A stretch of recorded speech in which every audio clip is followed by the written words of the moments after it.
So if you've been watching the channel lately, probably you know that we've got this challenge with our roof. And it's been this kind of looming dark cloud over my head since the day I bought the building. And a lot of people leave comments in the comment section, that needs to be your number one priority. And it has. But I have to admit that I haven't pushed that unrelenting focus onto the roof as much as I could have. In my defense, it's been kind of like a war of attrition where we'll go up, we'll identify some problems, and we'll go up, and it kind of seems like it's in the dry for a while. And then, we get optimistic, or I get optimistic, and my focus turns. I start working on something else. And then we'll get a big rain come through, and a new leak will pop up. And that's what kind of happened recently.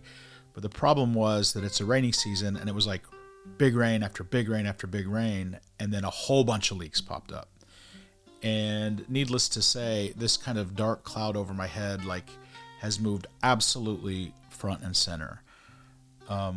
There's one truth about it that I do know, and that is that the leaky roof is the one thing that can threaten this whole last 4 years of my life, right? And what I'm trying to do moving forward.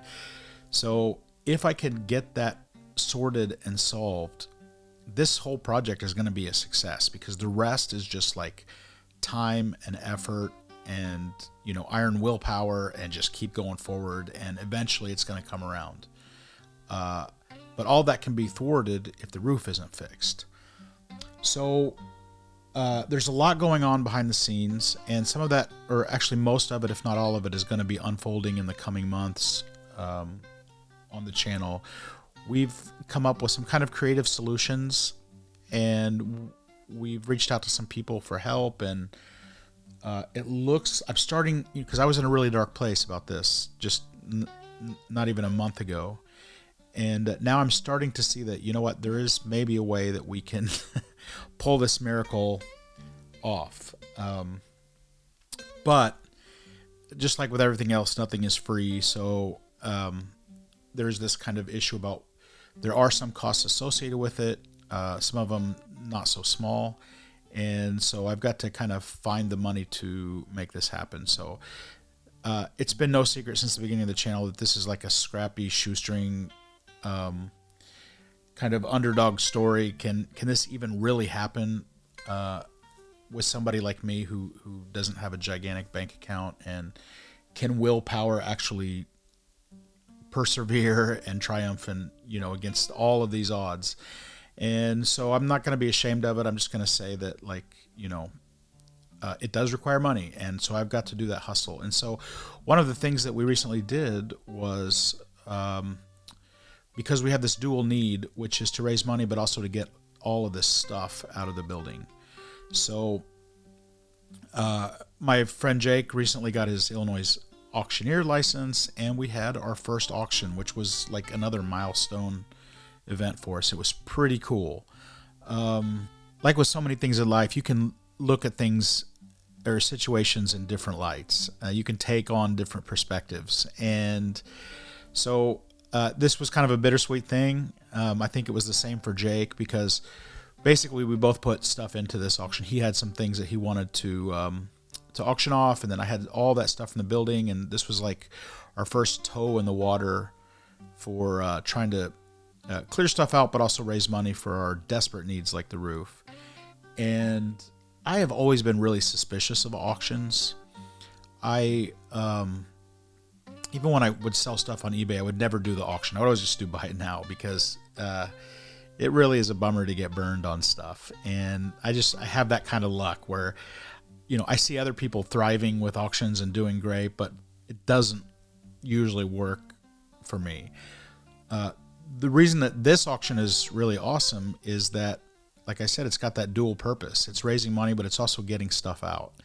And that's where that kind of being able to look at it in two different perspectives comes in, because there were a couple items that were I felt worth let's just say a lot of money, not a lot of money, but decent money that could really help. and they went for like $1, $2, or something like that. And so I learned some lessons that I'll be able to use moving forward with the other auctions here at the building, which is like, there are some things that are good for the auction and some things that are not. Like the glassware and knickknacks were awesome. Like, to me, they were like, that was the stuff I thought nobody was going to bid on. But they were like $7, $8, $20, $10, and like, it was pretty great. But then like the industrial tool type stuff that I thought, hey, this is like a roto-rooter, or this is like a hydraulic iron pipe breaker, and like every one of them on YouTube is worth like, they're priced at like $1,500 or higher, and both of those things sold for like $2. So here comes the perspective part. Like, I was never going to use those things, and they're gone. I'm never gonna have to worry about them again. They went probably to somebody who could really use them, or be able to flip them for some money or something. But what I'm choosing to do is kind of look at this like, hey, we actually raised $1,500 toward what we're trying to do with the roof and with our parking lot and other stuff. And it's stuff that I got out of the building, and I'm just choosing to think that this is actually pretty awesome. And I want to take the lessons that I learned. I think some things may be better suited on Facebook Marketplace, where they can just be out there and people, who are looking for them can find them, instead of like them not finding that person that wants them and is willing to pay for them, and somebody just buying it because, hey, why not? It's a pretty expensive thing that's only going for $2. I'm going to pick it up. So it was a learning process. And that's the thing about this entire building, is that everything I do, every step of this entire process is, it's learning for me. And that's what's so awesome about it. To continue on a little bit about the fundraising stuff, a friend of mine from high school reached out, and before COVID, he was doing little kind of fun, quirky trivia meetup nights where it would be like a fundraiser. And he has like a really comic kind of vibe. He's always had that. And so he does this like pop culture trivia night, and he's raised a few thousand for a couple different causes. And he said, hey, COVID's over. I'd like to get back into that. It's fun. Maybe we could do that. And so I was like, heck yeah, let's do that. And so this October, we're gonna do one of those. It's gonna be like a local trivia night. And if you are kind of within driving distance and you'd like to come and meet me and some of the rest of the faces that you see on the channel, I'd invite you to come. We're gonna do something like where it's like maybe $20. You come and you get a ticket, and divide people up into teams, or whole teams can sign up, and we'll have some prizes and stuff, and just have a really good fun night. Another thing that I thought would be awesome is if we live stream it, because it is really silly. Here, you can check this out. Can you tell me how to get to Sesame Street? Correct. And it'll be a lot of fun. I mean, we're always joking and laughing, and live streaming it would be, I think, pretty unique. I haven't seen anything like that on any of the other YouTube channels, so it'll be fun. And if you guys recall, we recently tried to do like that little special on the channel auction. I had like about 25 things that I thought were kind of unique, quirky, cool, vintage, industrial, inspired, things that were from the building, things that we found in the building, just kind of like those, cool collectible things that were super unique. And we tried to do a live stream, and the connection didn't work. And we kind of learned from that there was like a 4-minute delay, and it just wasn't the greatest kind of setup for an auction. I think that during this fun trivia night event, we could have all of those items there, and maybe like for a week ahead of time, I can just put those up for auction. And I'll talk a little bit more about how I want to do that in just a second. But we could set up that auction, and then that auction could end during the live stream. So maybe we can actually take bids live through the channel, but we just, say, hey, look, there's a 4-minute delay, so we're going to cut it off and we're not going to announce the winners of this stuff for another 15 minutes.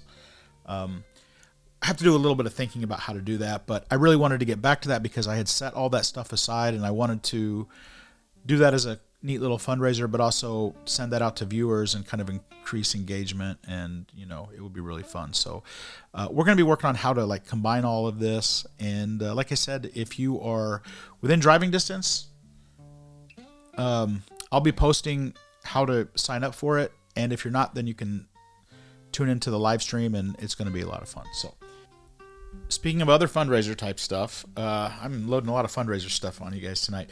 So if you remember, I recently did a sponsored video for the laser engraver, which was pretty neat. And then right toward the very end of the video, we discovered that that thing is pretty awesome in terms of engraving bricks. So a lot of people have mentioned like, oh, maybe you could engrave some bricks. This was before we even came across this product. But people said like, you could have a logo engraved for a company that contributes to the restoration. And, I thought that was a really cool idea. We tested this and it turned out amazing.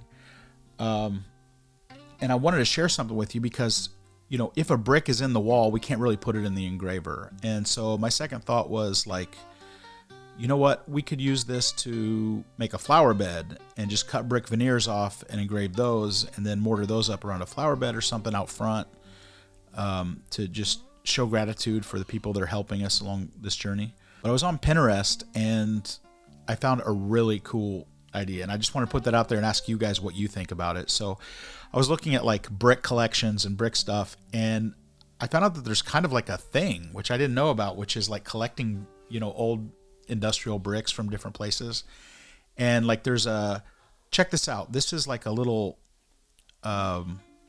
display stand, I don't know what you would call it, where you can mount this to the wall, but you could set these individual bricks up on display on this thing, and I think that would be amazing in the building. What do you guys think? I think that I would have to like maybe get Bob to teach me to do a little more welding to put this little display together.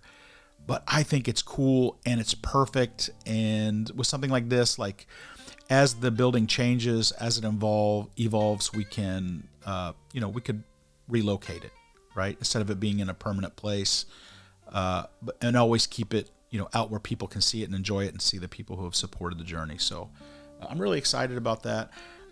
There is something else I wanted to mention. They did come out with a new laser engraver that's like twice as strong, and they didn't send it to me. No, they sent it to Bob. So it's kind of embarrassing because they sent the good one to him. It's twice as strong, so it's like a 20-watt laser instead of a 10-watt laser, which means that it can engrave harder materials and cut through a lot thicker materials. I'm really happy for Bob because this is awesome for him. He likes anything that's technical and hard to understand. He thrives in that kind of stuff, and he's into model trains, and this will be great for making billboards for his little environments that he creates and stuff, and he'll be able to get super creative with that, and I really love that for him. So this thing has a 20-watt laser, like I said.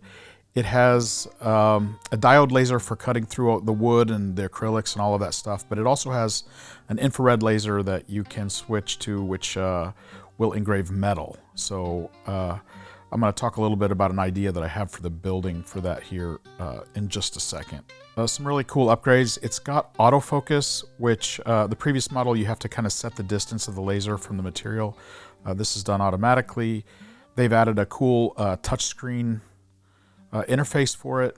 It's got a dual sensor for flame detection and all that cool safety stuff. So they've got some big discounts with the release of this new product. So it starts at like 40% off, and then over the course of the month, it's going to lower to 30%, 20%, and 10%. So if you're interested in one of these, it's best to contact them as quick as possible to get that maximum discount. So I'll put the information in the links below, and I'm really kind of excited to see where these laser engravers go for us, because they can be part of both raising money for our different projects, but also giving back to viewers on the channel. Just cool stuff from the building. So might even be able to do metal products because the laser is a lot stronger. I also had an idea, and I think it might not even be my idea. I think it maybe came from other folks in the comment section, which is like, because with a building like this, if you have a one window to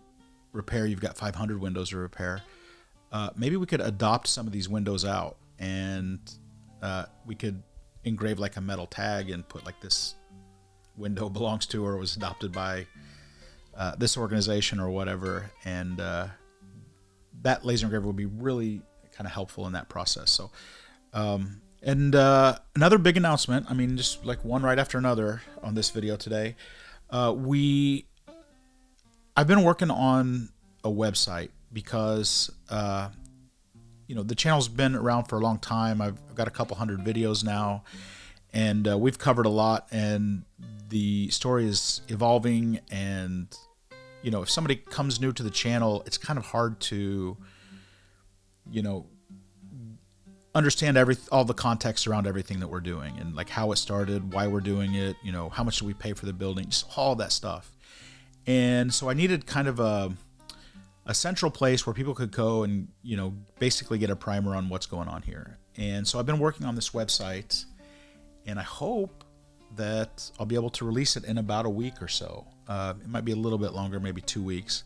It's basically just going to be a command center where I can have like an FAQ, and people can just learn about the project, about the channel, what the story is. So I've divided a lot of categories or topics that I think could be helpful information-wise. But also it's a place where you can contact me. Other channels can reach me and propose collaborations or whatever. We do have a lot of needs with the building, and so I've made a page just how people can help. We've got a donations page, how you can sign up for volunteer work, because we're going to have occasional volunteer days moving forward, and we need experts. So I made a channel about all of the things that we need help from experts, and we've got a section on special projects that are going on, and basically it's just a really cool place to get some behind the scenes information. As I come across different vintage things, I haven't actually finished this website. As I said, it's not going to be ready for another week or so.